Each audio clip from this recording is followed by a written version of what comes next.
Well, after Bitcoin held around 105K all weekend, we have opened this week with a drop in price down to around the 99K region. Now, if you know this channel, if you understand our trading strategies, you'll be aware of something that we always talk about at the beginning of the week called false week move beginning. That is what we're in right now, and that means that we need to start looking for potential setups in the following sessions. So I'm going to get straight into TA in this video. I'm not going to worry about the news. It doesn't matter why this is happening. What matters as a day trader is where we can make the best use of the current price action and what our expectations are for further downside or upside, just so that we can simply take trades. If you're new here, welcome. If you're returning, welcome back. I'm Annie and this is Trade Travel Chill. Be sure to hit that subscribe button if you're not already subscribed, and hit the like button whilst you're down there as well. Now, before I get into the TA, I do want to just say one thing. I am noticing on Twitter a lot the despair in the market, and a lot of people aren't able to cope when the Bitcoin price drops because it has a very large effect on their altcoins. You got to understand, if you're in this market, there are two ways to be in, or two main ways to be in this market. One is as a trader and the other is as an investor. I did a video last week that was quite controversial. Ever since I did that video, a lot of larger channels have essentially copied the content.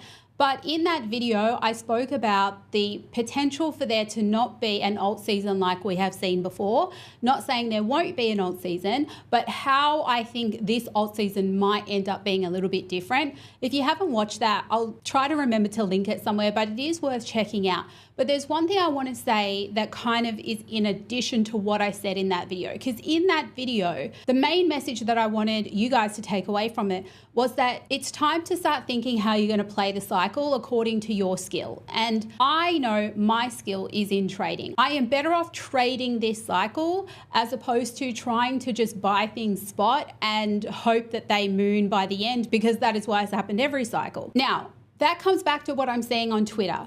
If you are feeling disillusioned every time the price drops, it's most likely because you're trying to hold spot bags. And like I said in that video, and I'll say it again, I really do think that this cycle is a trader's market. If you are a trader, then when the price goes up or when it goes down is completely irrelevant. You will be equally happy both ways, providing you chose the direction correctly. Because when you're a trader, you can profit even when the market goes down. Now, I know there's a lot of new subscribers on this channel. There's a lot of new subscribers that have come into every channel in crypto lately because of Trump coin, but this might be something that you're hearing for the first time. When you are an investor, when you go and buy something, for example, you committed your credit card and you bought Trump coin, and now maybe you're at a loss or maybe you're at profit, whatever it is, you buy that thing and you buy it at this price. And when you've bought it at that price, if it goes down, you're now losing money. If it goes up, you're now making money, providing you sell. But when you're a trader, it's got absolutely nothing to do with whether or not we're in a bull market or a bear market. Both of them can be equally as profitable for you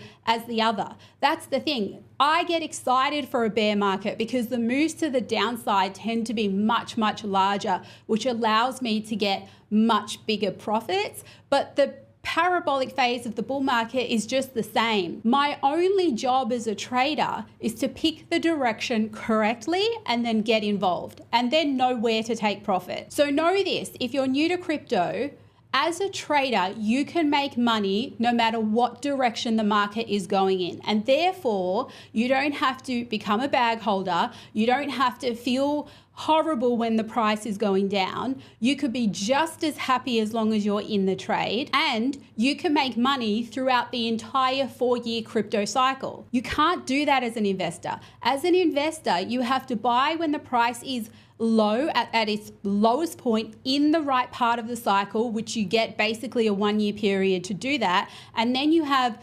usually 1 year where that thing will enter a bull market and hopefully continue to increase in price. And then you have to time when you're going to sell that, because if you don't, it will end up doing a 90-95% retracement all the way back to where you originally bought, and you'll end up making nothing. So if you don't want to be part of that, you have to be a trader, because a trader doesn't care if the price is going up or down. And there is no need for any trader today to be on X feeling like crap if they caught the short. they would still be making money. And that is exactly why I made that video saying that I am switching my strategy to make best use of my skill for the rest of this cycle by trading it instead of becoming a bag holder and trying to hold altcoins for this alt season that may not play out like it has in the past. So now with that rant over, hopefully if you're new here, you now understand the difference, because there is so much power in having the skill of trading that allows you to be able to make money regardless of the direction of the market. And when the bear market comes, you're going to wish you had this skill. So if you want to get the skill, by the way, we do have full courses on our trading strategy, and all that stuff is on our website. The link is in the description down below. So with that being said, let's talk about Bitcoin. So we saw a big drop in the price earlier this morning. The reason for that is because of this whole rise of the Chinese AI model DeepSeek. It's kind of rattled the markets, and we've seen $864 million in 24-hour liquidations. So look, I'm not here to worry too much about the news. I'm here to explain how the trading strategy that we trade is currently working out, and whether or not you can expect the current price action to bottom out today, or may we see further downside. So let's go straight into the Bitcoin price action. And I'm going to start out here on the daily before we have a look at the smaller time frames. So we want to get a big picture kind of idea of what is going on. As we know on the daily time frame, Bitcoin is just in a really high range. It's in the 91.9 is about the bottom of the range, with some wicks below that level, of course. And then we have about 106K is the top of the range, also with some wicks above that. Now, really, when you look at it, when we revisited the 89, we had this initial push to the upside, and this could be acting as a retracement. We obviously have many hours to go because this is the daily candle and there's still 13 hours at the time of filming this, but this could be a good area if it holds to open a long position on a smaller time frame. Like I said, providing it holds. This was an area I pointed out to you to watch first on a previous video. I said, let's see if price revisits around this area. I can't remember the exact numbers now, but it was somewhere around this area. We had a lot of liquidity here. I said, so if we return here, we first need to see if we get a bounce there. That will tell us that that was all the damage they want to do. If we don't, if we continue to have weakness there, then we would expect that we will revisit the bottom of the range next, and the bottom of the range being really somewhere around the 90,000 to about 91,500. We have some very high level long orders still waiting there in trading light that we can see. Those are these red orders here. Again, I've told you these levels on this channel before, but just to go through it again in case you are watching me for the first time, 90,300 to about 91,200 is the range. Now, in addition to that, there is something that's kind of spooking people a lot at the moment, which is this tweet from 𝗟𝗏, where he said, the ugly will be published tomorrow morning. I'm calling for 70K to 75K correction in Bitcoin, a mini financial crisis and a resumption of money printing that will send us to 250K by the end of the year. First of all, you're banking a resumption of money printing before the end of this year.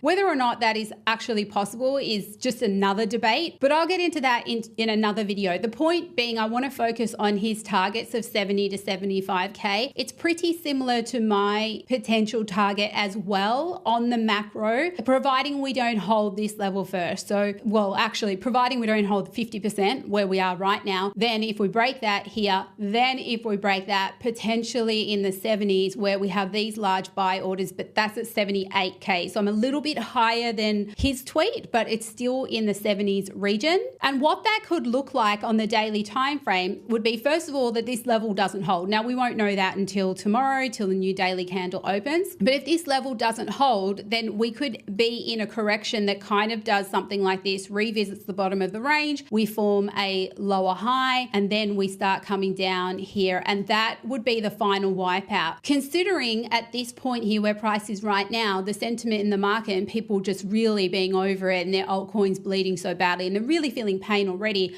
could you imagine the pain they're going to feel if Bitcoin does drop to 78? Because I mean, what is that going to do to your altcoins? You're going to be decimated. So, we have to wait and see. Like I said, just focus on the charts that you're seeing and just worry about what is happening now. When people put out analysis, there's no guarantee because nobody knows the the future for certain. So what we do know is that we're in the current area where we now drop to lower time frames to look for hints of all of the damage being done for now, which will signal to us to get back involved. If those hints aren't there, we wait a little bit longer. It's as simple as that. So now when I go down to lower time frames, looking at the 4 hour, we can see this is a typical triangle formation that has broken. So it's failed because it came from an uptrend. It should have broken out to the upside. So this is a case where typical retail patterns don't play out, and I don't trade typical retail patterns. Also, if you're new here, you will not see me do this. I mark them because I want to understand what typical retail traders are thinking. Not to say I'm not a retail trader, of course I am.